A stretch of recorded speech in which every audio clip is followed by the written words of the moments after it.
Mesdames, Messieurs, bonsoir. Amoureux du sport, je vous souhaite la bienvenue sur le plateau de la Grande Team. Ravi de vous retrouver pour notre rendez-vous sportif quotidien. Et bien sûr, avant le top départ, je vous invite, s'il vous plaît, à suivre le sommaire. Et c'est maintenant, on y va. Au sommaire de ce numéro de la Grande Team, l'actualité sportive d'ici et d'ailleurs, et c'est dans LGT News. Vinicius, coup de tonnerre à Madrid, ça fait le buzz. Coupe de la Confédération, FC San Pedro, faut-il y croire? On en parle au cours de l'actu. Agréable soirée sportive en compagnie de Marie-Christine Beaugré et sa team.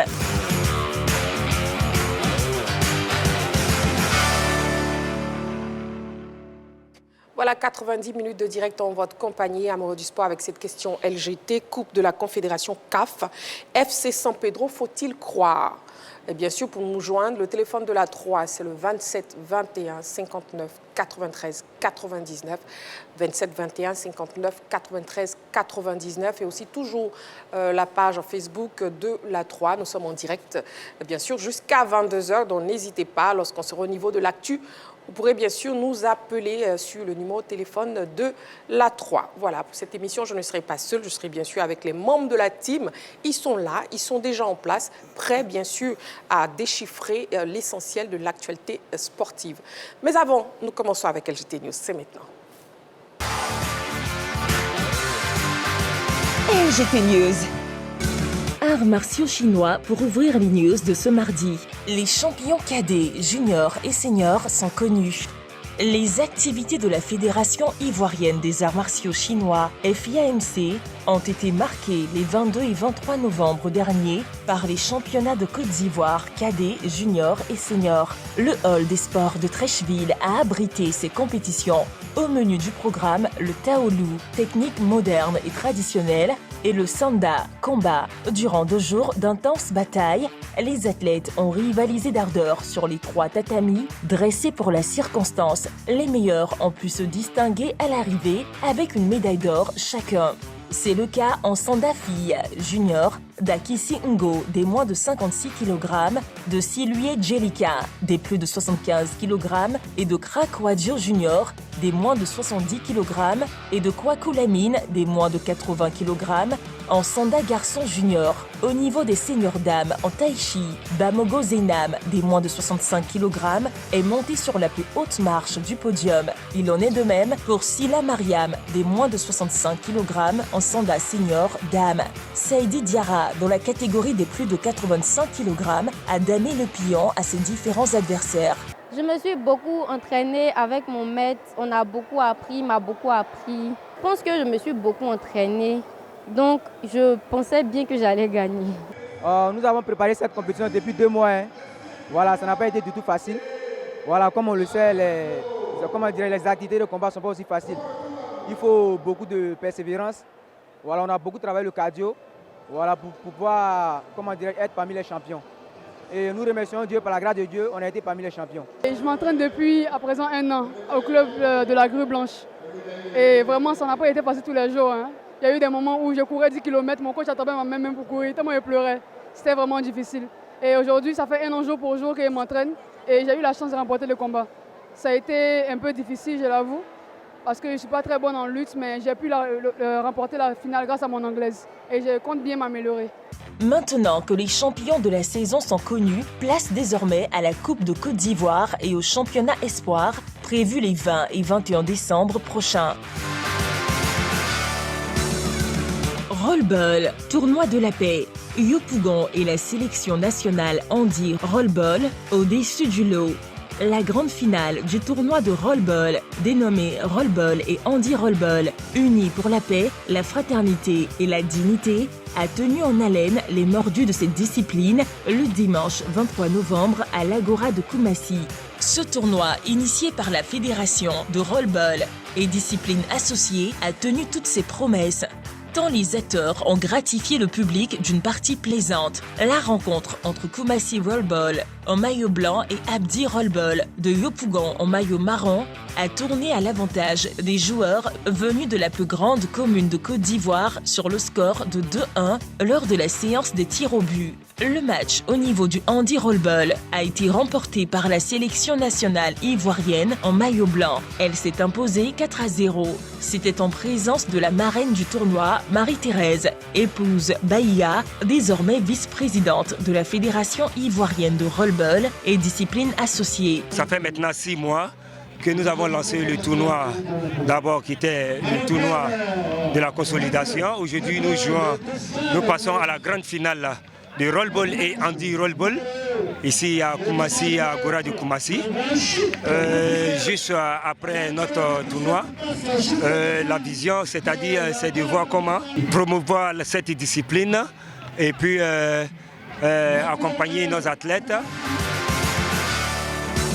Tennis, Coupe Davis. L'Italie décroche un 3e titre d'affilée. L'Italie a battu l'Espagne pour s'adjuger la Coupe Davis pour la 3e fois d'affilée dimanche dernier. Après la victoire de Matteo Berrettini face à Pablo Carreno Busta, Flavio Cobolli a su renverser le cours de son match contre Jaume Munar pour offrir à l'Italie son 3e trophée de rang. Avec des jeunes joueurs motivés comme jamais et poussés par des fans, les Italiens ne pouvaient que se surpasser et gagner. En tout cas, les hommes de Filippo Volandri ont fait le boulot de la meilleure des manières et soulèvent pour la 3e année consécutive le saladier d'argent, une première dans l'histoire de l'Open.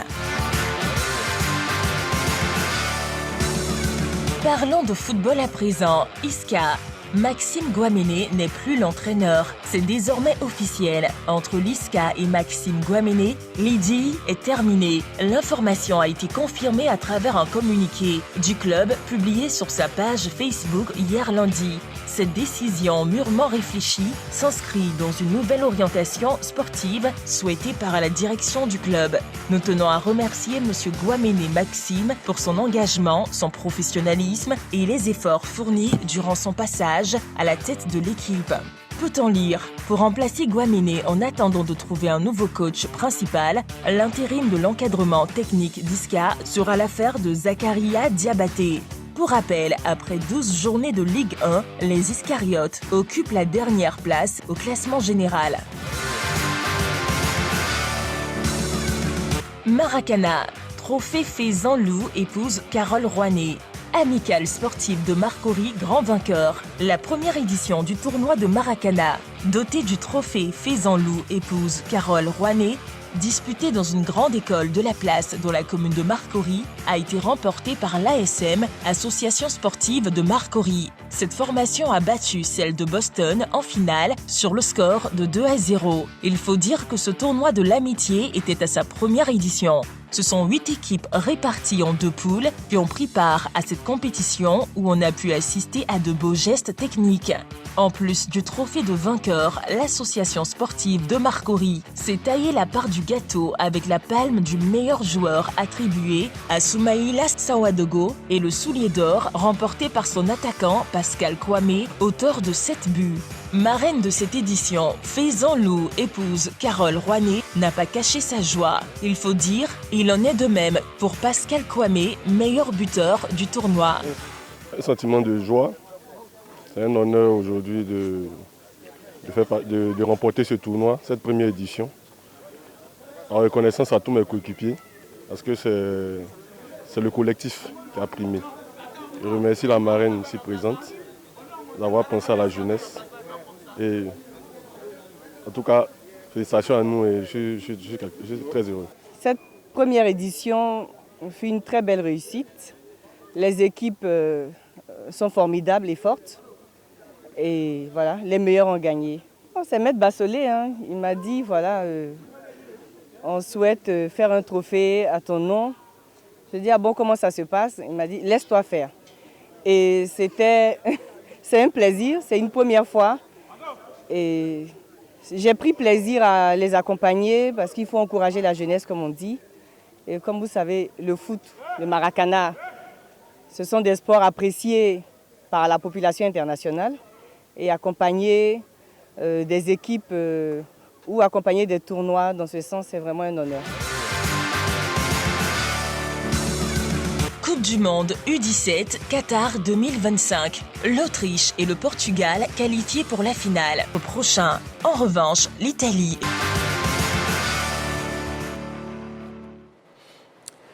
Voilà, allons-y pour le débrief des news données donc en début d'émission. Premièrement, parlons de Coupe du Monde U17 Qatar 2025 avec José Diati. Oui, Marie-Christine, la Coupe du Monde U17 des moins de 17 ans qui se tient en ce moment au Qatar. L'apothéose est prévue pour ce jeudi 27 au Qatar. La finale va opposer le Portugal à l'Autriche. C'est une finale inédite parce qu'on ne l'a jamais vue. Mais ces deux formations ont chacune d'elles 3 participations à cette Coupe du Monde, notamment le Portugal qui a terminé 3e en 89. Il faut dire que cette Coupe du Monde, pour les Africains, c'est soldé quand même par des résultats mi-figue, mi-raisin. Ouais. On a pu quand même avoir 2 nations qualifiées pour les quarts de finale, qui était le Burkina Faso battu en quart de finale par l'Italien 0, et puis aussi le Maroc battu par le Brésil 2-1.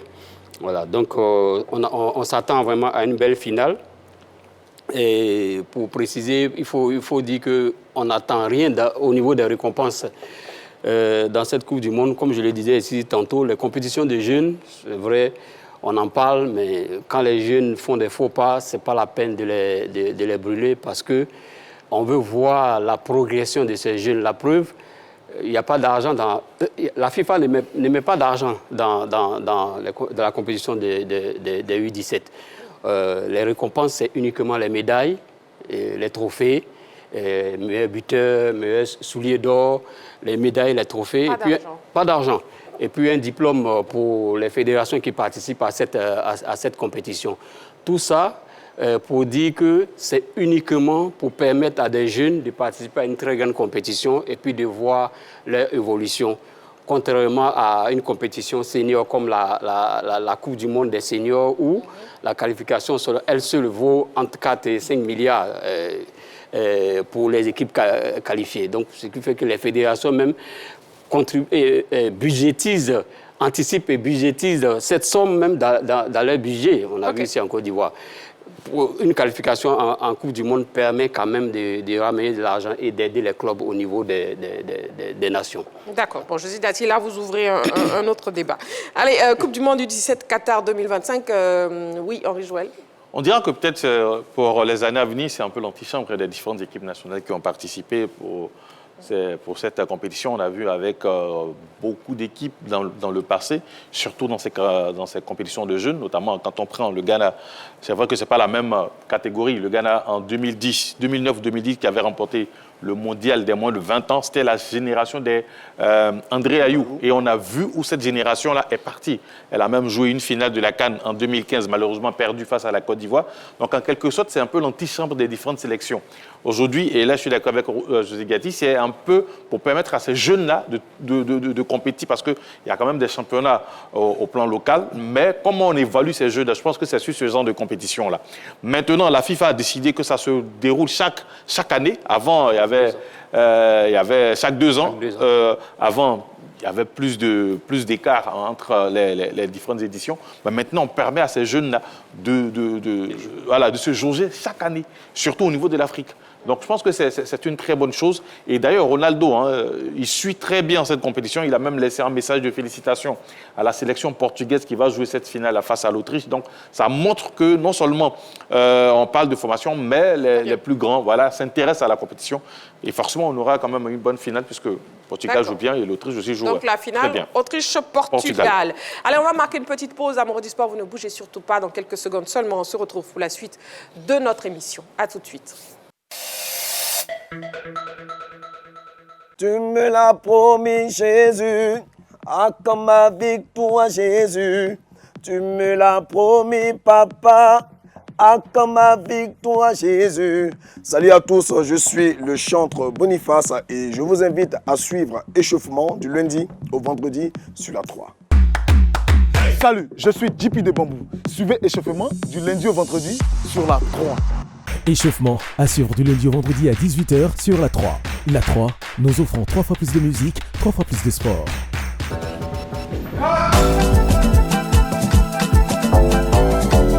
Sur la 3, on s'enjaille.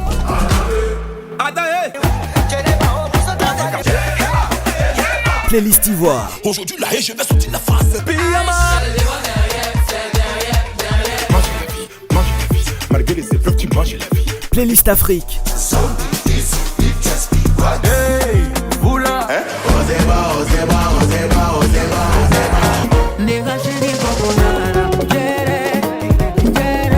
Playlist Inter.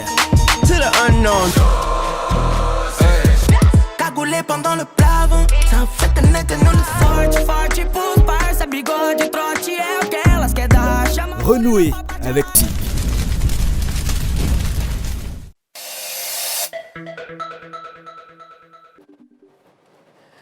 Nous sommes de retour sur le plateau de la Grande Team. Nous sommes toujours en direct jusqu'à 22h sur la 3, la chaîne qui vous offre 3 fois plus de sport. Une autre information pour vous, amoureux du sport. CAN Maroc 2025. Clément Franklin Kpan, retenu comme arbitre central par la CAF.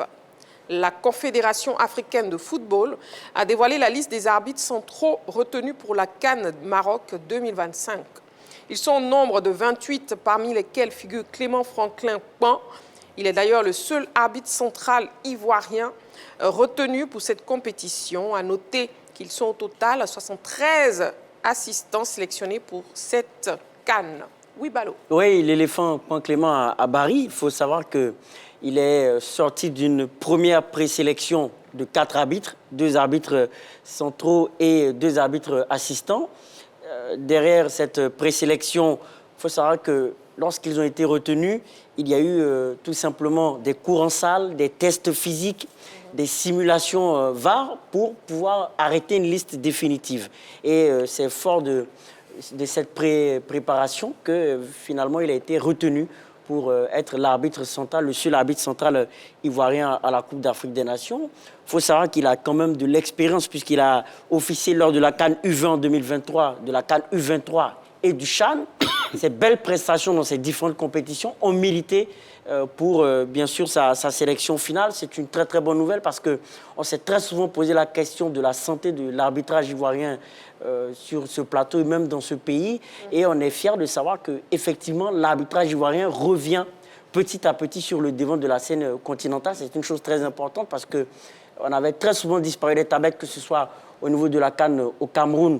Sur la CAN à domicile, on a eu l'arbitre Kalilou qui avait été retenu. Mais cette fois-ci, pour moi, un arbitre central qui est Kpan Clément qui a été sélectionné, ça fait plaisir et ça dénote du fait que petit à petit, l'arbitrage est en train de revenir à son meilleur niveau en Côte d'Ivoire. Très bien. En tout cas, Kpan Clément, arbitre central ivoirien, donc sélectionné pour la Coupe d'Afrique des Nations. Et puis, oui, un autre Clément. Oui, un autre Clément. Hein. Clément, on parle plutôt d'un entraîneur là. Maxime Gouamené n'est plus l'entraîneur à l'ISCA. Ah oui, tout à fait. Hein. Maxime Gouamené, un entraîneur que j'aime bien parce que c'est un fin tacticien et il a apporté énormément aussi au football local. Après, je pense qu'il commence à avoir ce qu'on appelle une forme d'irrégularité sur le banc de touche parce que voilà, et ces aventures ne durent plus, que ce soit avec le FC San Pedro, que ce soit avec Isca également. On l'a vu, hein, c'était le match du week-end face à l'ASEC Mimosa où son équipe va subir quand même une lourde défaite sur le score de 3-0. Donc on décide de se séparer de lui. Et pourquoi aussi on décide de se séparer de lui? Parce qu'il y a mauvais positionnement, mauvais résultat également de la part de Isca qui enregistre ce qu'on appelle un bilan négatif de 3 victoires seulement, 1 match nul et 7 défaites. Donc Isca est dernier au classement de cette Ligue 1 ivoirienne. Après également, je pense qu'il subit quand même une forme d'injustice, même si la loi du football, et quand ça ne va pas, ce sont les entraîneurs qui prennent quand même les pots cassés. Parce qu'avec le FC San Pedro, il a réussi quand même à aller chercher ce titre-là. Et puis, en début de saison, il va se faire limoger. Et puis, il va réussir quand même à maintenir Isca en Ligue 1 ivoirienne. Et puis là, on va se séparer de lui. Mais c'est ça aussi le haut niveau. On va dire décidément que le mois de novembre ne réussit pas à Maxime Gouamené parce que l'année dernière, il s'est fait limoger en novembre. Et aujourd'hui, c'est en novembre également qu'il s'est fait limoger. Donc, quand même, bonne suite à lui pour la suite de sa carrière parce que c'est quelqu'un de très pertinent et puis un fin tacticien. D'accord, merci beaucoup. Clément, la CAN, c'est bientôt, effectivement, et ce sera sur la 3, sur Radio Côte d'Ivoire et sur RTI Play. Du coup, une nouvelle rubrique dans votre émission La Grande Team, et c'est Échauffement Maroc 2025. On y va.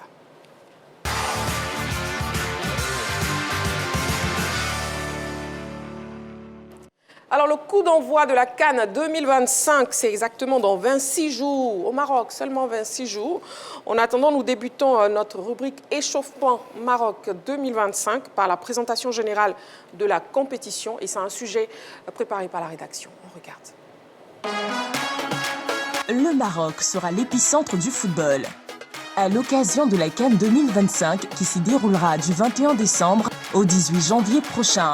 Le royaume chérifien accueillera le continent pour la deuxième fois après celle de 1976. Cela aurait pu se faire en 2015, mais le pays avait dû renoncer à l'organisation par crainte d'une propagation de l'épidémie d'Ebola. Cette fois est la bonne. Le Maroc a montré sa détermination à accueillir cette 35e édition quand, le 30 septembre 2022, le président de la Confédération africaine de football, Patrice Motsepe, a annoncé le désistement de la Guinée, initialement choisie pour organiser la CAN 2025. Suite à un nouveau processus, la CAF a retenu la candidature marocaine et a rendu publique sa décision le 27 septembre 2023. Le royaume chérifien n'avait donc que 2 ans pour se préparer et affûter ses infrastructures sportives et non sportives. Heureusement, profondément engagé dans une politique de développement par le sport et désigné pour l'organisation de la Coupe du Monde FIFA 2030, le Maroc est suffisamment nanti dans ce domaine. Ainsi, pour recevoir les 52 matchs de la compétition, 9 stades repartis dans 6 villes ont été choisis par le comité d'organisation locale dirigé par Fouzi Lekja, président de la Fédération royale marocaine de football. Le ballon officiel de la CAN 2025 a été présenté le 10 novembre dernier par la CAF et son sponsor. Il a été baptisé Itri, qui signifie étoile, en amazigh ou berbère. Inspiré du zélige, un art marocain séculaire, il symbolise l'unité et la passion du football africain. Itri sera donc au cœur des 52 matchs qui seront disputés par le pays organisateur et les 23 autres nations ayant pu obtenir leur billet au terme des qualifications tenues du 20 mars au 19 novembre 2024. Ces 24 sélections iront à la conquête du trophée. Conçu en 2001 en Italie, cet objet d'art affiche un corps en argent étincelant, traversé d'un éclair doré qui lui donne une allure élancée et audacieuse. 2 bras en finition mate soutiennent sa sphère dorée, symbole de solidarité et de puissance du football africain. Durant près d'1 mois, ces équipes et les millions de fans attendus vibreront au rythme de Megribi Megribi, présenté comme l'hymne officiel de la CAN 2025 et interprété par Redouane et une sélection d'artistes marocains. Quant au logo officiel, il a été dévoilé par la CAF et le comité d'organisation locale le 25 janvier 2025. Inspiré du zérige marocain, il redéfinit le football comme une toile où créativité, précision et passion se rencontrent. Le décor est donc planté. Qui succédera à la Côte d'Ivoire, vainqueur chez elle en 2024 ? Voilà, la CAN 2025, c'est donc bientôt au Maroc. Déjà, messieurs, que représente pour vous cette CAN 2025, José Diati? Pour moi, c'est la CAN de la continuité sur ce que la Côte d'Ivoire a déjà réalisé. Comme on n'a pas encore vu ce que le Maroc... Bon, on voit sur le papier ce que le Maroc propose, mais dans l'organisation pratique, je ne peux pas dire que c'est une CAN de la consécration, parce que ce que la Côte d'Ivoire a fait, vraiment, c'était du costaud. Donc, pour être un peu minimaliste, je dis que c'est la CAN de la continuité, en attendant de voir ce que le Maroc va nous proposer concrètement, au-delà du papier, au-delà de ce qu'on lit. Voilà. Très bien. Et oui, Henri-Joël, que dire de cette CAN Maroc 2025 ?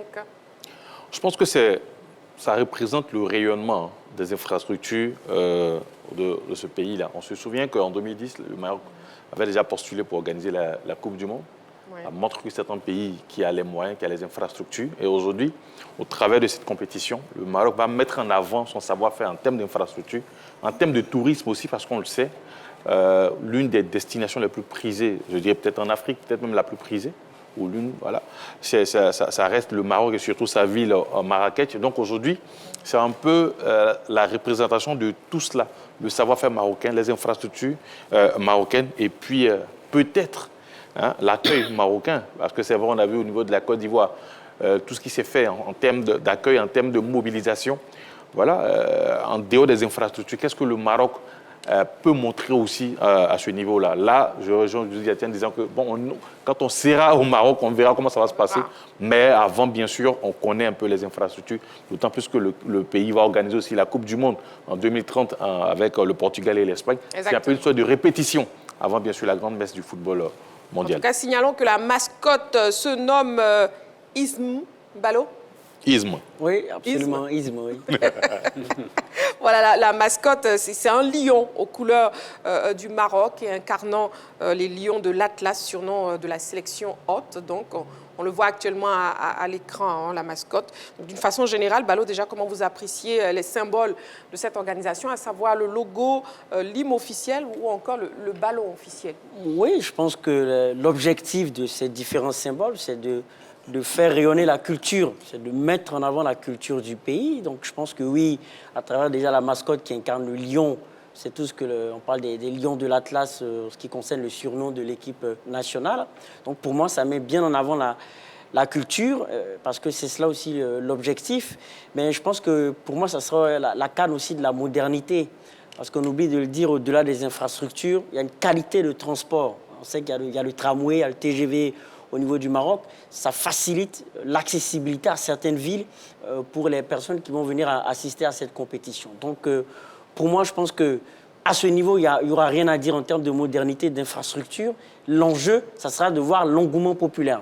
Parce que très souvent, dans ces pays, il y a beaucoup d'engouement autour des matchs de l'équipe organisatrice et moins d'engouement pour les autres matchs. Donc, on attend de voir si le tir sera rectifié à ce niveau. Au niveau du Maroc, je pense que on appelle de nos voeux qu'il y ait véritablement une mobilisation pour l'ensemble des matchs. Pour la CAN en Côte d'Ivoire, il y avait la mobilisation totale. Absolument, c'est ce que je dis. Donc l'engouement populaire sera l'enjeu du côté du Maroc. Oui, Clément. Tout à fait. Je pense que sur le plan de tout ce qui est infrastructure, tout ça, je pense qu'il n'y a pas d'inquiétude pour le Maroc, comme l'a dit Balo. Le défi du Maroc sera quand même cette mobilisation-là. Est-ce qu'on va sentir la même mobilisation sur les matchs du Maroc et celle des autres pays, c'est-à-dire les visiteurs qui vont participer à cette compétition-là? Qu'est-ce que ça représente également? Moi, je pense que ça incarne la suprématie et la puissance marocaine depuis un bon moment dans le sport. Le Maroc qui prend beaucoup de place également à la Confédération africaine de football. Le Maroc qui est une sorte de soft power, la diplomatie par le sport pour pouvoir rayonner, pour pouvoir corriger, pour pouvoir mettre en avant aussi son image, son pays, tout ce qui représente ce beau pays-là. Donc je pense qu'ils vont se servir d'abord de cette canne-là pour montrer qu'ils sont capables d'organiser la Coupe du Monde qu'ils vont co-organiser avec l'Espagne et le Portugal et autres. Donc je pense que ça sera quand même un test pour ces pays-là. Après, comme on l'a dit, on ne va pas s'inquiéter pour eux parce qu'ils ont quand même des stades de classe mondiale. C'est le premier pays africain qui va mettre à disposition de la Coupe d'Afrique des Nations 9 stades qui sont I3 modernes. Et puis, il y a 5 stades qui sont entièrement couverts. Et puis, on a 3 qui seront sans piste d'athlétisme. Donc, je pense qu'on ne va pas s'inquiéter sur ce plan-là. Et un beau ballon quand même. Et ici, nous, on a utilisé Laurent Pokou. Et eux, ils vont utiliser quand même un magnifique ballon aussi. On va voir ce que ça va donner en termes de stats ou encore des records en termes de... Merci beaucoup, Clément. En tout cas, la CAN, c'est bientôt au Maroc. Et justement, la première CAN au Maroc a eu lieu en 1988. Allez, échauffement Maroc 2025, pour ce soir, c'est terminé. On passe à ce qui crée le buzz sur la planète sportive et c'est maintenant dans Sa Buzz.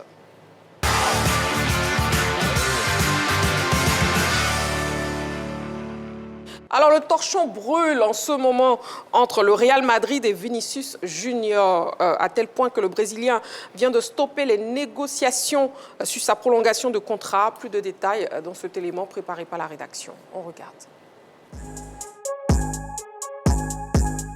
Comme cela a déjà été le cas plusieurs fois, rien ne va plus pour Vinicius, remplaçant dimanche dernier lors du nul de partout du Real Madrid face à Elche. Une situation qui agace le dribbleur de charme brésilien, à tel point que l'ancien prodige de Flamengo aurait décidé d'arrêter les négociations concernant sa prolongation. Lui, dont le contrat avec les Merengues court jusqu'en juin 2027. D'après des informations de The Athletic, Vini aurait rencontré le boss du Real Madrid, Florentino Pérez, pour lui signifier qu'il ne remplirait pas tant que ses relations avec le nouveau coach Xavi Alonso resteraient tendues. Il n'empêche que les dirigeants madrilènes, qui comptent toujours sur le joueur brésilien, entendent poursuivre les discussions afin d'amener Vinicius Junior à revenir sur la table des négociations. Il faut dire que le Brésilien de 25 ans a perdu sa place de titulaire indiscutable depuis l'arrivée sur le banc de Xavi Alonso. Une frustration que le concerné a bien du mal à masquer, d'autant plus qu'il y a quelques années, il était un élément clé de Carlo Ancelotti. Vinicius va-t-il accepter de revenir à la table des négociations? Difficile de répondre par l'affirmative. En attendant, des clubs du Golfe Persique dont les noms n'ont pas été évoqués seraient déjà à l'affût. On parle également de certaines équipes du Big Four de Première Ligue.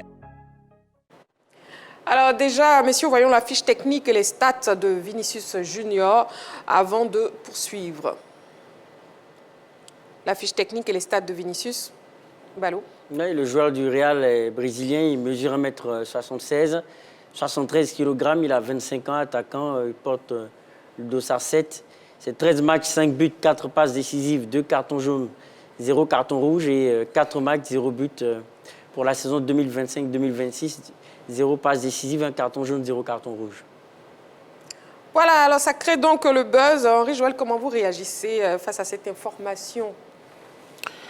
Le cas de Vinicius, bizarrement, moi, je m'attendais à une telle situation ou à un tel scénario.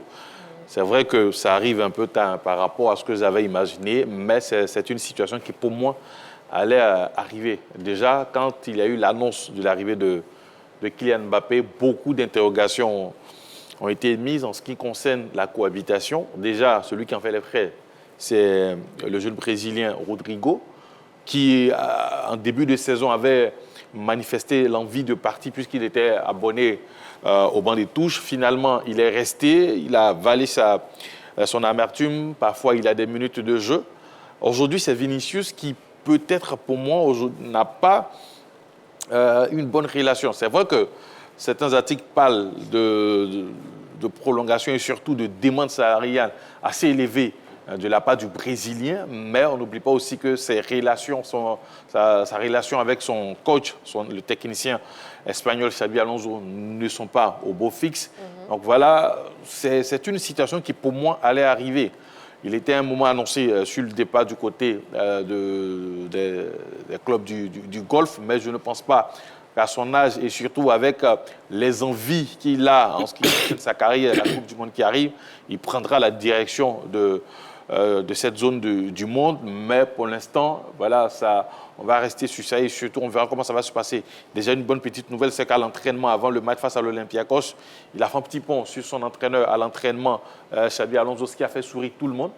Est-ce que, je dirais, cette petite décontation va changer les choses entre Vinicius et son technicien? Pour l'instant, on ne sait pas. Mais le flou est là, le malaise est là. Et puis, les jours à venir nous diront comment ça va se passer avec le cas Vinicius et surtout cette prolongation-là.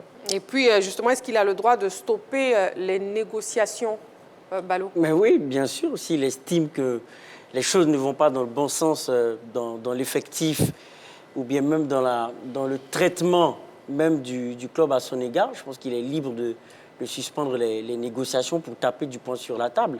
Et ce qui est dommage, c'est qu'on est très loin de cette belle image d'union sacrée du Real Madrid derrière Vinicius, lorsque le Ballon d'Or avait été attribué à Rodri et que même Florentino Pérez n'y était pas allé de main morte à travers des communiqués incroyables pour défendre Vinicius. Aujourd'hui, on a l'impression qu'il y a eu une sorte de bascule depuis l'arrivée de Kylian Mbappé. Parce qu'il faut savoir que depuis que Kylian Mbappé est arrivé, on a l'impression que dans le jeu, Vinicius se met de plus en plus en retrait. On a l'impression qu'il y a eu une sorte d'impact psychologique contre-productif pour ce qui concerne Vinicius.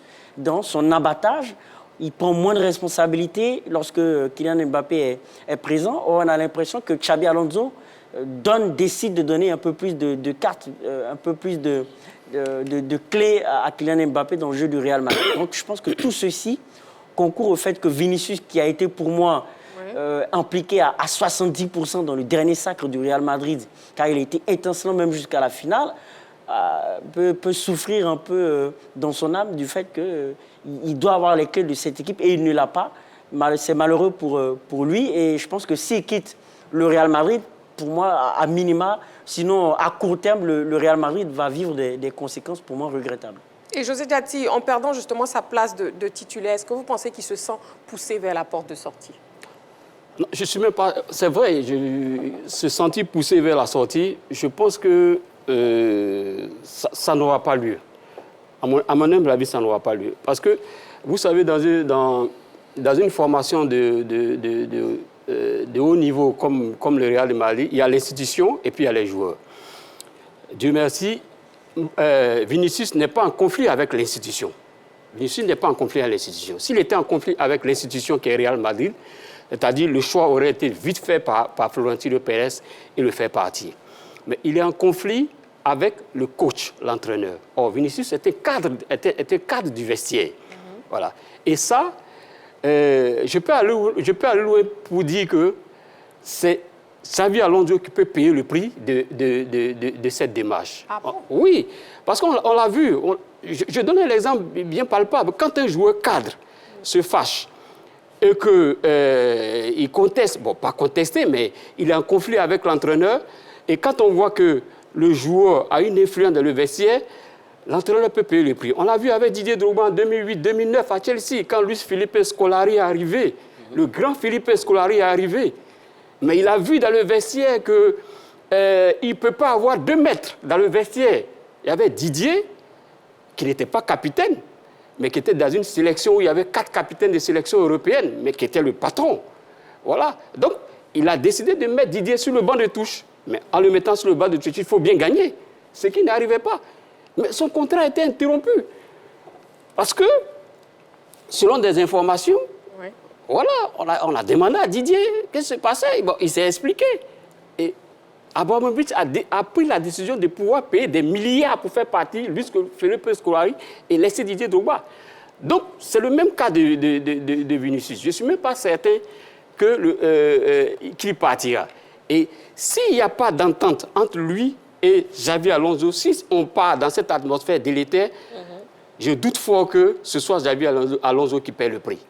Oh bien, très bien. Oui, Clément. Après, je pense que ce n'est pas seulement que le conflit avec Xabi Alonso. Hein, on parle de traitement salarial également. Il aimerait avoir un salaire supérieur ou équivalent à celui de Kylian Mbappé. Donc je pense qu'il le mérite, hein, comme on le dit, hein, à tout seigneur, tout honneur. Mais lui n'a pas ce traitement-là. Comme l'a dit Balo, il a porté énormément cette formation du Real Madrid. Et quand tu vois un nouveau débarquer comme ça, alors que toi tu es cadre qui a un salaire qui est supérieur à ton salaire, donc je pense que c'est normal qu'il demande une augmentation de la part du Real Madrid. Et les négociations étaient bien parties. Hein. Subitement, on a arrêté les négociations. Ça veut dire qu'il y a quelque chose qui n'arrange pas Vinicius dans ces négociations-là. Et il a le droit de les stopper ou encore de demander plus, de demander quand même un meilleur traitement. Et c'est ça aussi le football, c'est ça aussi le Real Madrid. Et voilà. Et Florentino Pérez, ce n'est pas le type de président qui acquiesce à tout ce qui est caprice de joueurs ou autres. On a vu Cristiano Ronaldo qui avait demandé une révalorisation. Voilà, il n'a pas hésité à libérer le joueur. Donc je pense qu'on va suivre de près ce feuilleton-là, mais c'est un garçon qui n'est plus quand même le patron du Real Madrid depuis que Kylian est arrivé. Voilà, c'est lui qui doit céder, c'est lui qui doit faire des efforts, c'est lui qui doit coulisser un peu parfois. Donc je pense que quand on t'envoie ces signaux-là, ça veut dire que tu n'es plus maître de la maison et qu'on a confié les clés à un autre capitaine. En tout cas, ça crée le buzz actuellement. Et puis, avant de terminer cette rubrique, prenons du plaisir à revoir les plus belles actions de Vinicius pour terminer justement cette séquence. On regarde. Vinicius is in, unselfish!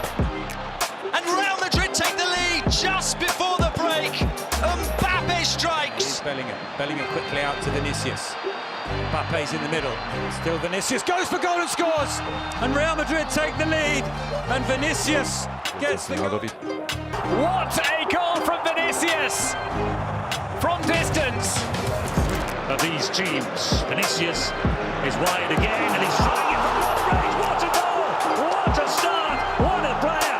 Vinicius with a little bit of magic. Olympic speed and on and on and on he goes and scores!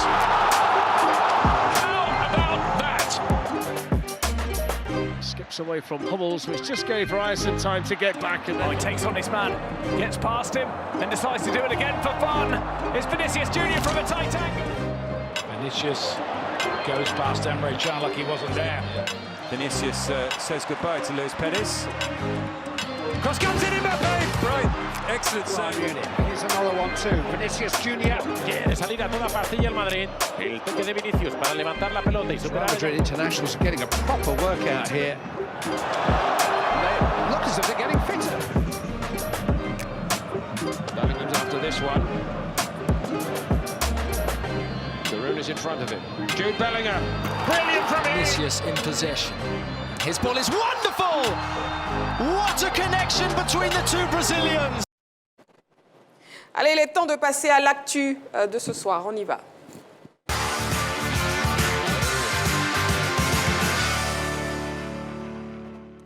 Le téléphone est ouvert. À présent, vous pouvez nous appeler au 27 21 59 93 99.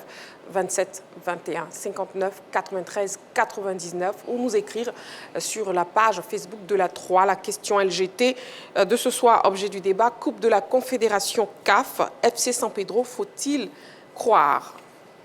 Le FC San Pedro accueille le Djoliba de Bamako ce dimanche 30 novembre à l'occasion de la deuxième journée de la Coupe de la Confédération. Cette rencontre est déjà cruciale pour les Pétriciens dont les chances de passer la phase de poule sont mises en question dans ce sujet préparé par la rédaction. On regarde. Le FC San Pedro est rentré de son expédition infructueuse en Algérie ce mardi. Dimanche, en ouverture de la phase de poule de la Coupe de la Confédération, les Pétrusiens se sont inclinés 2-3 devant l'USM Alger au stade du 5 juillet. Cette défaite à l'entame soumet les Oranges et Noirs à une obligation de résultat pour leur deuxième sortie ce dimanche face au Djoliba de Bamako. L'entraîneur Hassen Bellil et ses poulains n'ont pratiquement plus droit à l'erreur. Une défaite devant le représentant malien et ce serait quasiment la fin des espoirs de qualification en quart de finale. Ce d'autant plus que le FC San Pedro enchaînera avec une double confrontation face à l'Olympique Club Safi. Le détenteur de la Coupe du Roi du Maroc a réussi son entrée en ramenant une victoire inespérée de Bamako. Le représentant du royaume chérifien a donc une longueur d'avance que le FC San Pedro se doit d'effacer ou de contenir dans une proportion acceptable. Il apparaît clairement que les Pétrusiens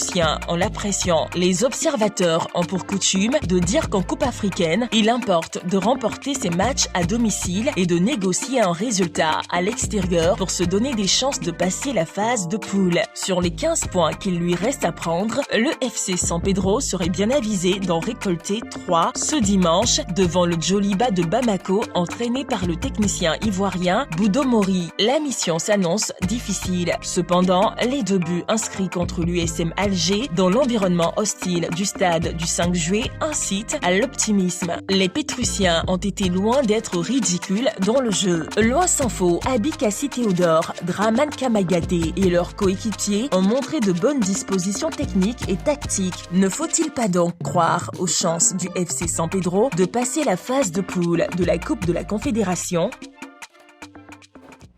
Et du coup, on vous pose donc cette question LGT, Coupe de la Confédération, FC San Pedro, faut-il y croire? Le 27 21 59 93 99. Messieurs, sur le plateau, à vos panonceaux, s'il vous plaît, un oui ou un non. C'est déjà un oui pour Ballot, un oui pour Henri Joël, un oui pour tout le monde sur le plateau. Très bien. Alors, je vais donc vous laisser argumenter. Clément, on commence avec vous. Un oui, hein, d'abord parce que c'est le seul représentant ivoirien en Coupe de la Confédération ou encore en Coupe africaine. Un oui également parce que c'est une formation qui progresse énormément, qui a une ascension fulgurante, qui est en train de bien animer notre championnat également, qui vient avec un projet de formation. Et avec ces jeunes-là, ils font beaucoup de bonnes choses quand même. Et oui, parce que moi j'aime quand même le côté insouciant de cette formation du FC San Pedro, qui est quand même l'une des meilleures attaques de notre championnat ici. C'est un club qui mise sur ce qu'on appelle le football offensif. On a vu lors de cette rencontre face à l'USM Alger quand même, c'est vrai que cette formation a été victime quand même de son insouciance et de sa moyenne d'âge également, parce qu'il faut le rappeler, la moyenne d'âge de cette formation de FC San Pedro, c'est quand même 19 ans. Et quand vous présentez face à des garçons qui ont du vécu, des garçons qui sont habitués à ce qu'on appelle le joug continental et autres, tels que l'USM Alger, je pense que c'est quand même un peu difficile. On a vu les carences sur les phases défensives face à l'USM Alger. Je pense que s'ils arrivent à corriger tous ces détails-là, c'est une formation qui peut regarder quand même quelques formations dans les yeux dans cette compétition-là. Après, on sait que ça va se jouer entre eux et puis Safi et Djoliba. On sait que l'USM fait quand même le grand favori de cette poule-là. Et il y a deux confrontations à San Pedro. D'abord, une première qui arrive ce week-end face au Djoliba de Boudo Mourier, du gardien Kwasi Faveur, l'Ivoirien qui est dans cette formation de Djoliba. Et l'autre sera encore face au Marocain de Safi. Donc s'ils arrivent quand même à avoir des résultats positifs à San Pedro, je pense qu'ils peuvent quand même rêver d'une qualification au second tour. Et j'aime bien cette formation. Et on l'a vu, et dans un environnement difficile, ils ont réussi quand même à le mettre 2 buts à cette formation de l'USM Alger. Et comme je disais dans mon analyse, c'est la meilleure attaque du championnat national. Et l'année dernière, ils ont mis 49 buts en Ligue 1 ivoirienne. Et cette année, ils sont déjà à 16 buts. Mais le seul bémol, c'est qu'ils oublient parfois le côté tactique.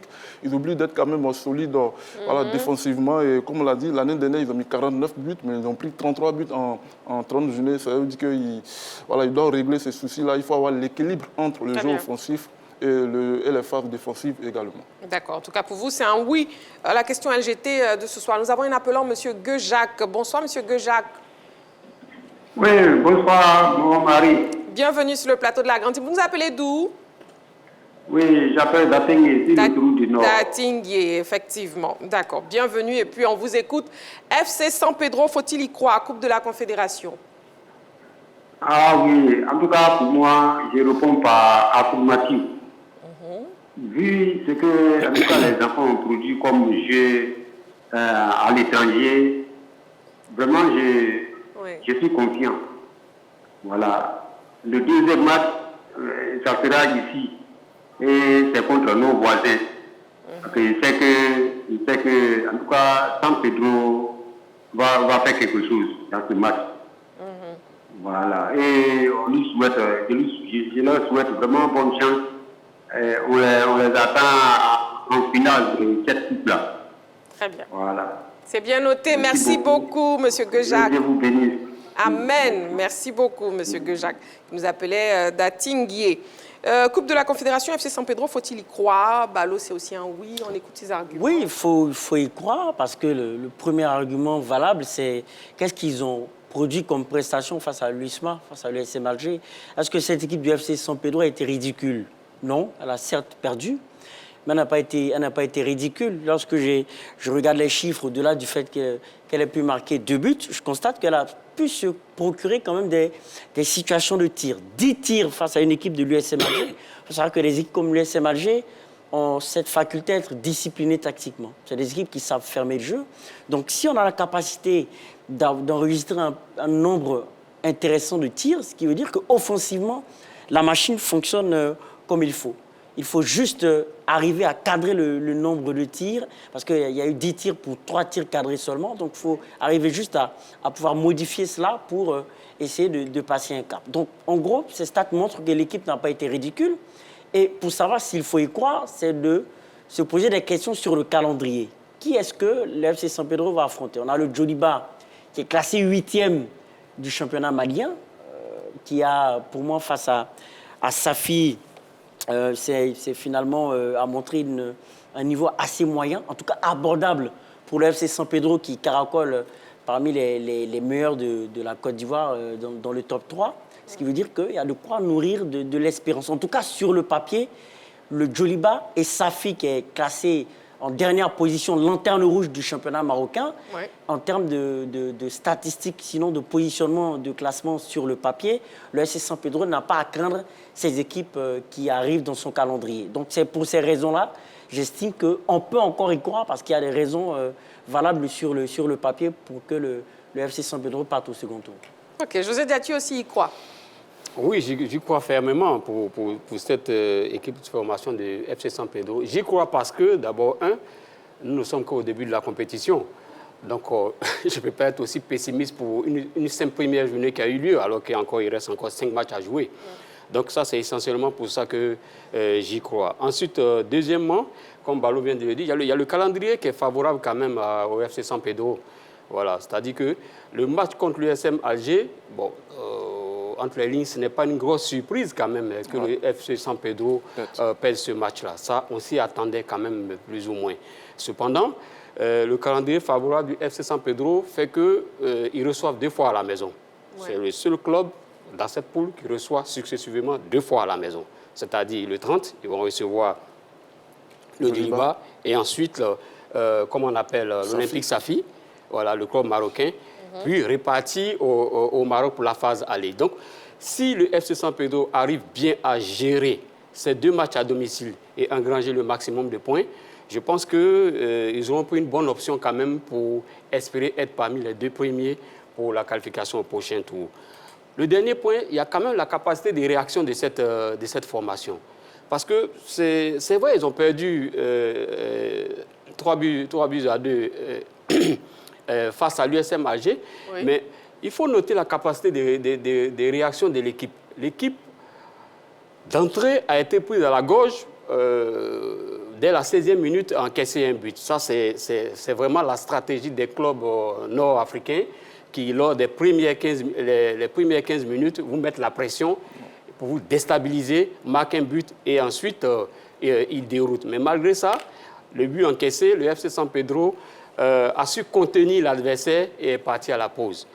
Au retour de la pause, le FC San Pedro a encore encaissé un 2e but.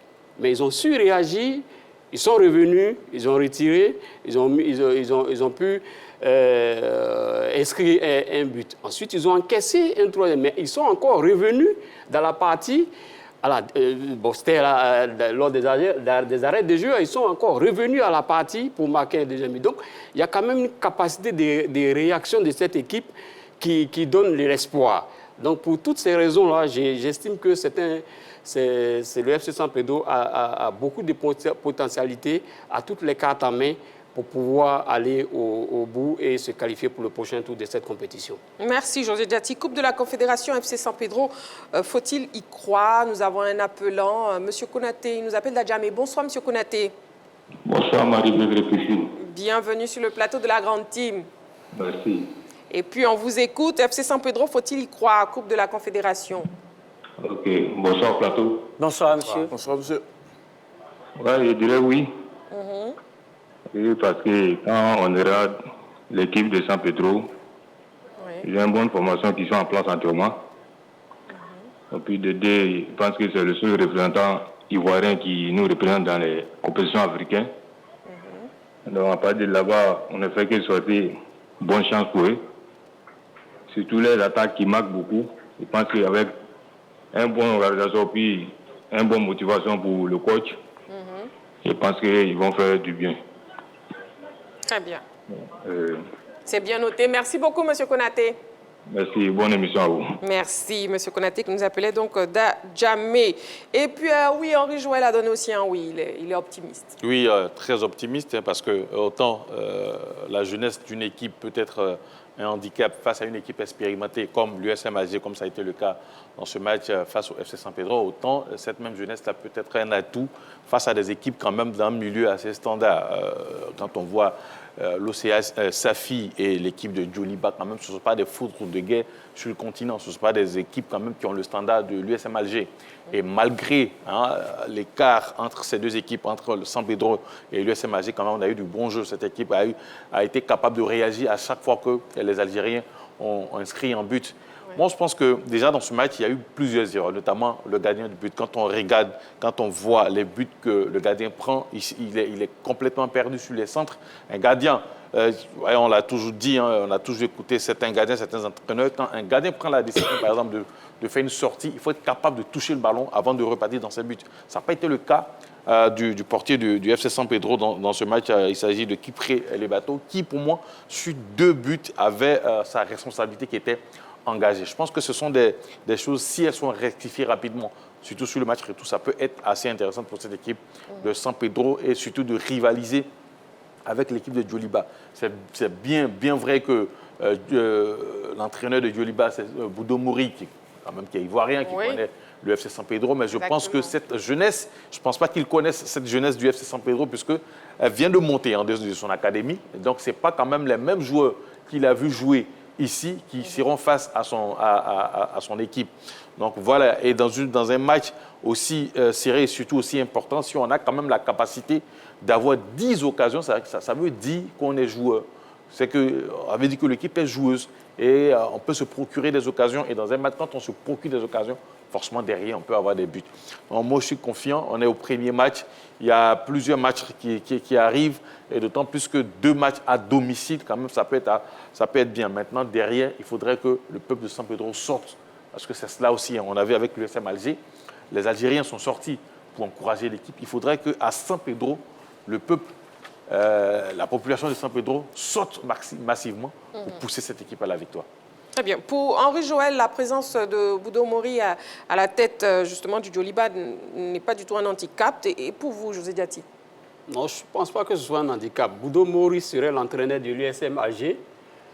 J'aurais dit peut-être qu'il aurait pu passer le message à une partie du continent qui ne maîtrise pas bien l'environnement subsaharien. Ok, j'aurais dit, mais le Mali et la Côte d'Ivoire, on n'a pas besoin de Boudo Mouri pour faire comprendre aux joueurs maliens qui connaissent aussi l'environnement ivoirien. Bon, donc je ne pense pas que ce soit franchement un handicap pour le FC San Pedro. Je pense que tout le monde baigne dans le même environnement. Les joueurs maliens savent à peu près tout ce qui se passe ici. Et donc c'est peut-être un petit plus peut-être pour le Djoliba, mais je ne pense pas que ça puisse avoir une incidence particulière. Oui, Balo? Oui, effectivement, je ne pense pas que ça puisse avoir une incidence. Et on l'a dit, pour moi, très souvent, ces équipes ivoiriennes ont montré qu'elles savent se transcender dans ces différentes phases de poule. On a eu le stade d'Abidjan qu'on a eu l'année passée, qui a montré de bonnes dispositions. Et je pense que le FC San Pedro aussi, sur la première apparition, a montré de très très bonnes choses. Donc je pense que oui, sauf qu'il faut de la mobilisation. Parce que pour emboîter un peu le pas à Henri Joël, ça n'a pas été le cas lorsque le stade a très souvent évolué au stade Félix Houphouët-Boigny. Donc il faudrait qu'on puisse aller accompagner le FC San Pedro pour accroître aussi notre nombre de places au niveau des différentes compétitions interclubs au niveau du continent. C'est très important pour le football ivoirien. Très bien. Nous avons un appelant de San Pedro, M. Rabé Paul. Bonsoir. Bonsoir, Marie-Christine. Bienvenue sur le plateau de la Grande Team. Merci beaucoup. Je salue tous ceux qui font de la Grande Team.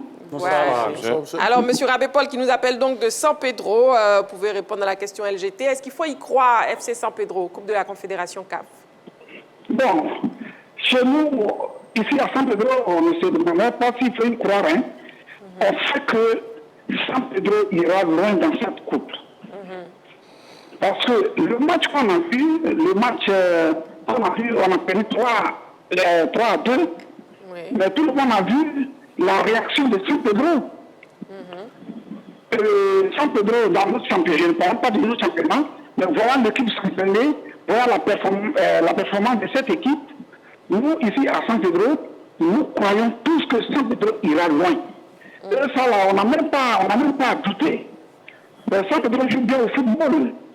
Nous avons 4 équipes ici. Il y a une équipe qui est en T1 qui nous représente valablement. Et cette équipe fait plaisir à toute la Côte d'Ivoire. Donc nous savons que San Pedro ira le plus grand possible, Marie-Christine. D'accord, très bien. C'est bien noté, M. Rabé Paul. Merci beaucoup.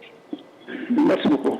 Je vous en prie. Merci donc pour votre participation, M. Rabé Paul, qui nous appelait de San Pedro. Et puis dans ce groupe, Clément, l'USM Alger, est-ce qu'elle est au-dessus du lot? Ah oui, hein. Quand on prend tout ce qui est vécu, tout ce qui est palmarès, il y a 2 saisons de cela, ils ont quand même gagné le titre, hein, et en sortant la SEC Mimosa, tout ça dans la compétition. Donc je pense que quand on prend aussi les joueurs qui composent cette formation de l'USM Alger, voilà, qui avant le début de cette compétition était quand même un peu en difficulté, mais depuis un bon moment reprend du poil de la bête quand même, que ce soit en championnat ou encore le premier match face au FC San Pedro. Comme on l'a dit, hein, ça va se jouer entre les 3 autres formations qui sont derrière l'USM Alger. On parle de Joliba, on parle de FC San Pedro ou de cette formation de Safi. Et moi, j'ai vu quand même le match Joliba-Safi parce que je suivais ça pour Boudo Mori et puis l'autre Ivoirien qui est Kwasi Favre, le gagnant de cette formation de Joliba. Et on a vu que c'est une formation qui n'a même pas eu 2 occasions, mais qui a réussi quand même à faire déjouer cette formation de Joliba FC. Donc attention à tout le monde et surtout attention aux équipes du Nord. Il y a pas, moi, généralement, je dis qu'il n'y a pas de petits poussés sur les équipes du Nord parce que ce sont les équipes qui sont rodées tactiquement, qui ont de l'avance tactique également. Et si du côté du FC San Pedro, on réussit quand même à trouver l'équilibre entre la défense et puis l'attaque. Je pense qu'on peut aller titiller tout le monde. Moi, je ne suis pas peur pour FC San Pedro. Ils ont quand même du caractère. Ils ont concédé le nul ici face à Coton FC du Bénin et ils étaient dans l'obligation d'aller chercher un résultat au Bénin. On a vu ce qu'a donné le match retour à Lomé plutôt et ils ont mis quand même 3 buts à Lomé à l'extérieur en Coupe africaine. Ça veut dire que ce sont des garçons qui sont prêts, qui sont insouciants, qui n'ont pas peur de jouer, qui n'ont pas peur de faire le jeu. Et s'ils arrivent à avoir un peu de discipline tactique, je pense qu'ils peuvent quand même regarder tout le monde dans les yeux dans cette poule-là. Très bien. Et voyons les résultats de la première journée de la Coupe de la Confédération et le programme de la seconde. Oui, donc Safi a battu Joliba 1-0. Le FC San Pedro s'est incliné face à l'USM Alger 3-2. Donc ça donne ceci au classement. L'USM Alger est en tête avec 3 points, suivi de l'Olympique Safi 3 points. Le FC San Pedro et Joliba sont 3e et respectivement 4e. Deuxième journée, Olympique Safi, USMA et FC San Pedro Joliba. On a le WAC Casablanca qui a battu sèchement le Nairobi United 3-0. Maniema Union a disposé de l'Azam FC 2-0. Pour le compte de la deuxième journée, on aura Azam FC, WAC Casablanca, Nairobi United et face à Maniema Union. Pour la poule C, on a Ser Belouizdad qui a battu Singida Black Stars 2-0. Stellenbosch a battu AS Auto 1-0. Et pour la deuxième journée, on aura AS Auto, Ser Belouizdad, Singida Black Stars face à Stellenbosch. Pour la poule D, on a Zamalek face à Zesco United 1-0. Al Masry 2-1 face à Kaiser Chiefs. Pour la deuxième journée, on aura Kaiser Chiefs, Zamalek, Zesco United, Al Masry. Voilà, et puis on voit tout de suite que le FC San Pedro doit battre le Joliba, Henri Joël. Oui, c'est possible. C'est possible de les battre. Ils seront à domicile. Cette équipe du FC San Pedro, normalement, je l'ai dit, devant son public, normalement, hein, même, sauf qu'à San Pedro, parfois on joue dans un stade creux où on s'entend parler quand on est sur l'aire de jeu, puisqu'il n'y a personne pour faire du bruit, pour encourager les acteurs. Donc, mais quand même, cette équipe du Joliba, je ne dirais pas qu'elle s'est fait balader par son adversaire qui est l'OC Safi du côté de Bamako, mais quand on a perdu à domicile, la pression est plutôt sur l'équipe qui a perdu à domicile, mais qui voudra se réveiller. Donc, je pense que tout est réuni pour cette équipe de San Pedro. Je l'ai dit, c'est vrai, Boudo Mori est parti d'ici, mais je ne pense pas qu'il connaisse mieux cette équipe qui est là en ce moment. C'est à l'équipe de San Pedro quand même de mettre tous les atouts de son côté pour pouvoir s'imposer, surtout demander aux gardiens de faire moins d'erreurs. De faire moins d'erreurs. Ouais. Oui, José Dati, comment cette équipe doit aborder ce match? Non, pour ma part, c'est le match piège typique que le FC San Pedro doit déjouer. Parce qu'apparemment, le Joliba, apparemment, je dis bien apparemment, paraît être l'adversaire le plus faible de la poule. Ouais. Battu d'ailleurs sur ses propres installations par l'Olympique Safi. Cependant, quand on voit l'animosité entre griffes sportive qui existe entre le Mali et la Côte d'Ivoire, je pense que quand ces deux pays, que ce soit au niveau des nations ou au niveau des clubs, se croisent, il y a une sorte de transformation psychologique qui se passe au niveau des Maliens qui veulent prendre l'ascendant. Bon, nous, on part psychologiquement avec un avantage, mais je vais dire que, pour moi, dans cette première phase aller, c'est le match piège que doit vraiment sonder le FC San Pedro, le gagner absolument, parce que face à l'Olympique Safi, je pense que ça sera un peu plus décontracté. Très bien, alors on va écouter l'avis du public sportif ivoirien sur la question LGT de ce soir. Là, il ne faut pas se mentir, ça va être difficile, mais avec la motivation, la détermination des joueurs d'abord, et après, c'est la seule équipe ivoirienne qui participe dans cette coupe, et ensemble, nous devons nous mobiliser pour les soutenir et leur donner de la foi. Je pense qu'on ira loin, Inch'Allah. Je pense qu'il faut y croire, parce qu'il faut dire qu'elle a un bon parcours au niveau de la Ligue ivoirienne, et aussi elle a eu de très bons résultats durant la première phase de poule. Donc je pense que vu que c'est l'équipe ivoirienne qui est représentée durant cette ligue-là, je pense qu'elle pourra aller loin. Vu déjà qu'ils ont eu un bon parcours même dans le championnat, je me dis qu'il y a moyen. Ça sera difficile, mais il y a moyen qu'ils passent. C'est juste qu'on y croit seulement, quoi. Nous pouvons y croire. D'entrée de jeu, je tenais à féliciter l'équipe de FC San Pedro. Nous croyons parce que déjà depuis plusieurs années, l'équipe dirigeante du FC San Pedro a entrepris plusieurs démarches infrastructurelles pour pouvoir rehausser, booster cette équipe. Et on a vu que FC San Pedro déjà a supplanté le COE Sport, aujourd'hui fait partie des élites. À la Coupe des Confédérations, nous y croyons, nous sommes sûrs que FC San Pedro va valablement représenter la Côte d'Ivoire, puisque toutes les autres équipes ivoiriennes sont à terre. Voilà, nous avons un deuxième sujet en actu ce soir. Il s'agit de la Ligue 2, le bilan à mi-parcours. La manche allée de la Ligue 2 s'est achevée donc ce week-end avec la 13e journée à mi-parcours déjà. Les premiers enseignements peuvent être tirés donc dans le groupe B. Contrairement aux années précédentes, l'Africa Sport est à la traîne. Clément?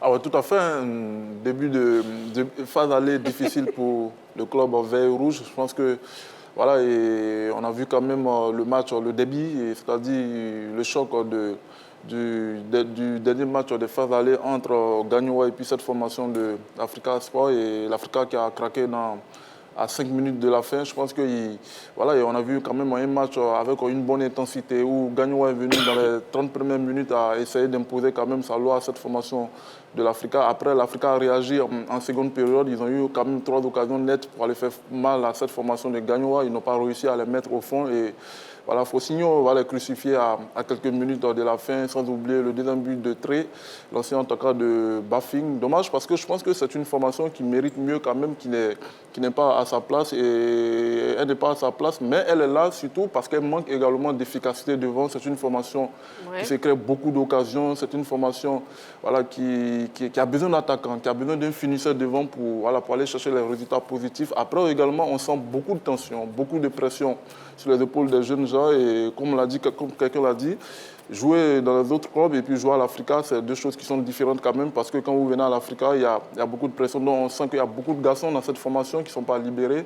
Et là, ça commence à devenir quand même quelque chose de compliqué. Ce n'est pas impossible, mais ça devient compliqué parce qu'il y a énormément de retard. Ils sont à 10 points du leader, qui est le leader de Makori, qui est une bonne formation également, qui a raté la montée de peu l'année dernière dans ce choc face à Chologo. Donc je pense que l'Africa, qui n'est pas dans une excellente forme actuellement, doit chercher des résultats positifs lors de la phase retour ou encore se mettre en mode remontada pour pouvoir faire son retard dans cette Ligue 2 ivoirienne. Et la défaite de trop face au Sporting Club de Gagnoa, Balo? Oui, absolument, parce que le bilan comptable l'atteste. Ça fait 6 défaites pour l'Africa, pour 3 victoires et 4 nuls. C'est quand même un bilan qui n'est pas réluisant. On sait que l'Africa... 4 défaites. Oui, l'Africa avec l'habitude de mal commencer, sinon de bien commencer le championnat. Et malheureusement, cette fois-ci, là, ils commencent mal. Donc on espère qu'ils vont monter en puissance pour essayer d'aller plus loin. Et on espère aussi qu'ils vont pouvoir régler les problèmes d'efficacité. Parce que cette fois-ci, sur le match face à Gagnoa, on a eu moins d'ambition au plan offensif. Ce qui a fait que cette équipe de Gagnoa a ouvert la marque. L'Africa a tenté de revenir au score et s'est exposé aux contre-attaques, ce qui a emmené cette équipe de Gagnoa à s'imposer. Mais effectivement, on peut parler de défaites de trop compte tenu des défaites qui se sont enchaînées. Et je vous propose de revivre les temps forts, oui, les temps forts de cette rencontre Africa Sport Sporting Club de Gagnoa avec notre reporter Patrick Kema. On regarde.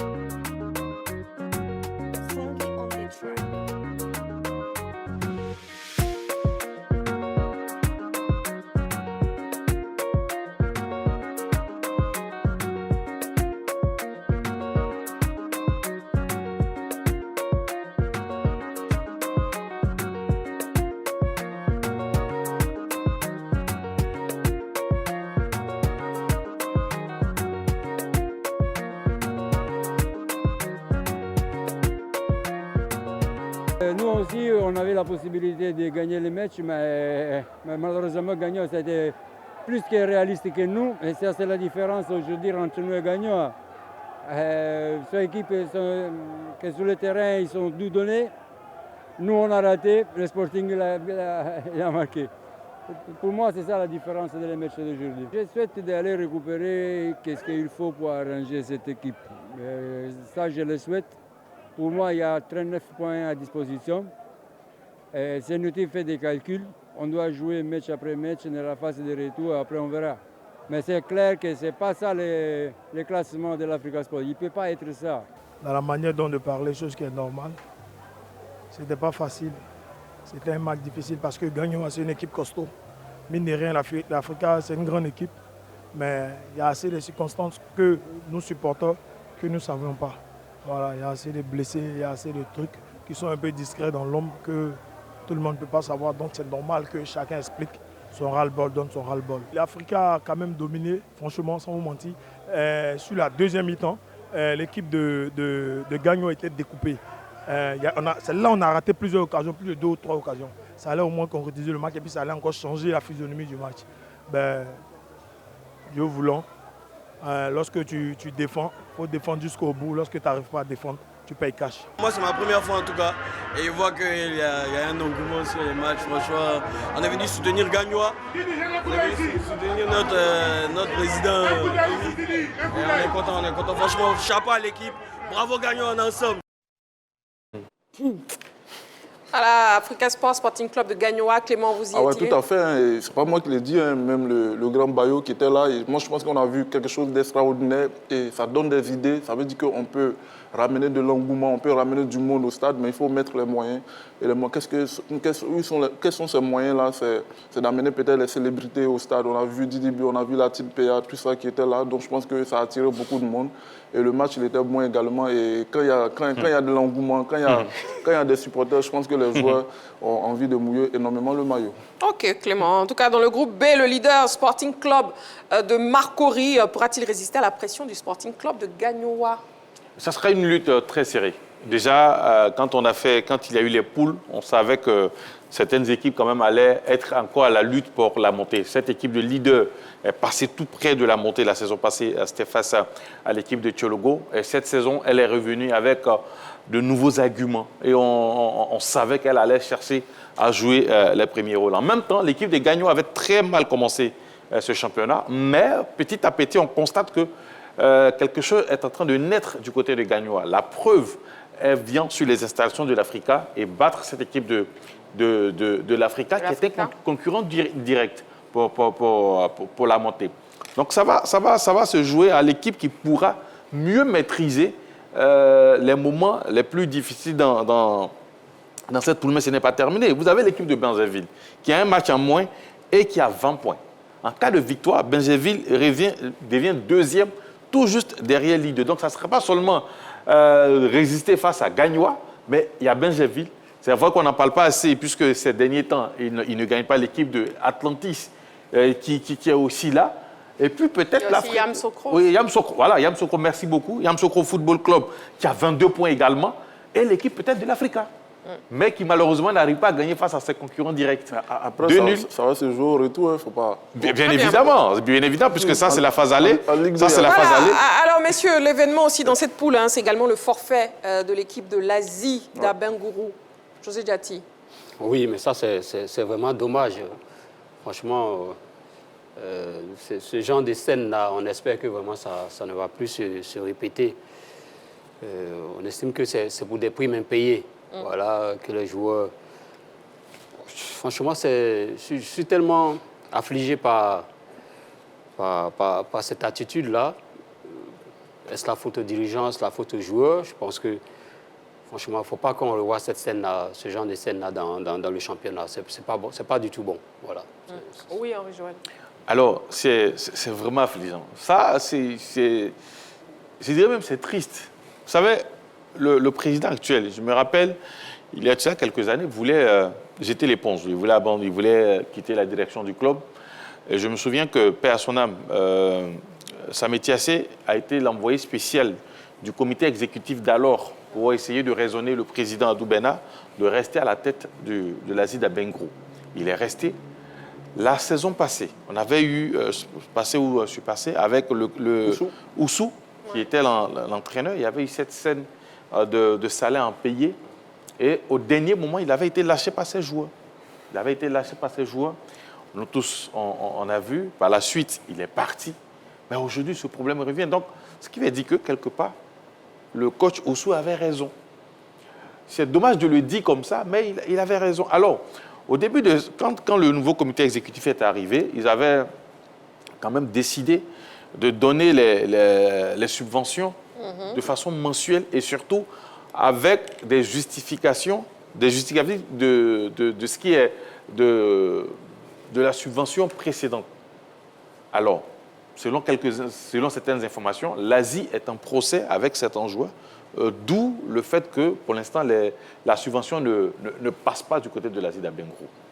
Voilà un peu la difficulté. Mais je pense que quand on est à la tête d'un club, il faut vite régler les problèmes pour que ceux qui ont choisi ce métier-là, qui ont choisi le métier de footballeur, puissent vivre de leur travail. C'est dommage. Aujourd'hui, il y a un forfait. Est-ce que demain, il en aura un autre? Parce que je pense qu'en cas de forfait, il y a la relégation, si je ne me trompe pas. En tout cas, pour cette équipe de l'Asie. C'est vraiment dommage. On espère que ça va se régler rapidement. On espère. Voilà. Balo, un mot. Oui, c'est son coutumier du fait. Je pense que le président aussi, à un moment donné, n'a pas montré des gages financiers par rapport au traitement des salaires. Et je pense que c'est la conséquence du fait que le club va mal. Donc la question qu'on peut se poser, est-ce que aussi c'est un club qui a le soutien même des autorités de la ville? Parce que ça peut aider pour un club en difficulté, c'est la question qu'on peut se poser. Mais ce n'est pas une bonne image laissée pour le football ivoirien. On veut des clubs structurés, des clubs qui sont en bonne santé financière pour faire face à ces responsabilités. Le fait d'avoir un forfait comme cela, ce n'est pas bon pour l'image. Après le scandale que Henri-Joël a évoqué tout à l'heure avec le coach Oussou Israël qui avait tapé du poing sur la table pour mettre à nu un certain nombre de dysfonctionnements. Exactement. Messieurs, poursuivons. Déjà, parcourons les résultats de la 13e journée et le classement dans le groupe B. Allez, dans ce groupe, on va commencer avec le groupe B avec l'Africa Sport qui est tombé à domicile face au Sporting Club de Gagnon à 0-2. Même score dans la rencontre au Sirocco FC Bafing en faveur de l'équipe de Bafing. Yamoussoukro a disposé de l'USP Issia, l'Espérance d'Issia en but à 0. Match nul entre l'Atlantis et le RFC Aboisseau. L'Asie, on l'a dit. Forfait face à Banzeville. Et puis nous, FC a été battu à domicile par le leader de Magori. Et puis 0-0 entre Oasis FC et l'AS d'Anguélé. Au niveau du classement, l'équipe de leader de la poule B, avec leader avec 24 points plus 3 suivi du Sporting Club de Gagnon à 22 points.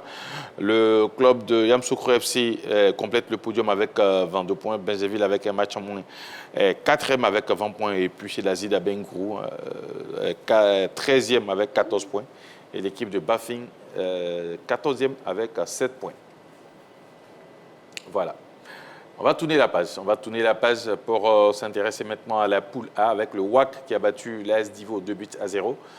Victoire d'Adiaké face aux deux plateaux FC 2-1. AJD Guibérois et l'Amfiara ont fait 1-1. Match prolifique entre le CO Espoir de San Pedro et les Films. 3 buts partout.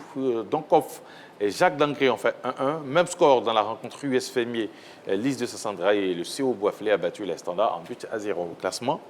Ça donne ceci, l'équipe d'Adiaké, leader, 27 points, suivi de l'AS Divo, 22 points, 5 points de différence. Le WAC, 22 points également, complète le podium. Et puis en bas, c'est l'AS Standard qui est en grosse difficulté avec 12 points. Et puis l'US Fermier, 9 points. Voilà, ferme la marche. Ferme la marche. En tout cas, dans le groupe A, l'avance prise par l'équipe d'Adiaké peut-être décisive, hein? Oui, José Diati.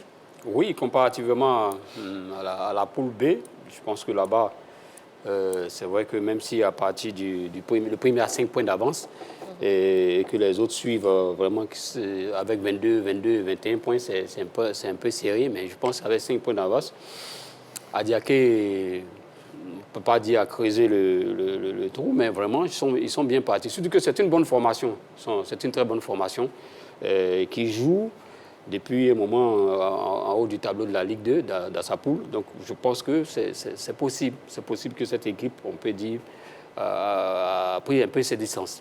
Voilà. Et voyons les résultats enregistrés dans le groupe A au terme de la 13e journée et les incidences au classement. Les résultats enregistrés dans le groupe A, oui.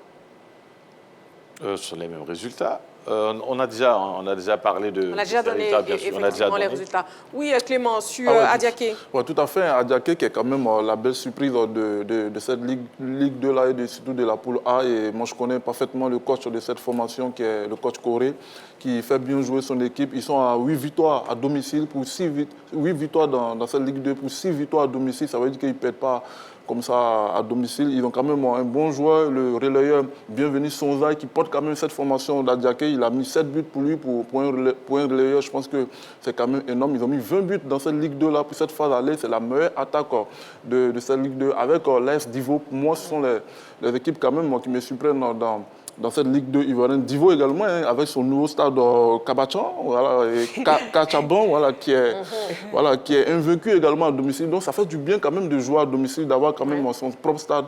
Et quand vous avez votre propre stade, vous devenez quand même imbattable à domicile. Et ce sont les deux formations qui me surprennent quand même dans cette poule A. Attention à Adiaké, c'est un groupe qui joue depuis un bon moment ensemble, qui est homogène, qui est quand même bien structuré, qui a des ambitions, qui a des dents longues cette saison.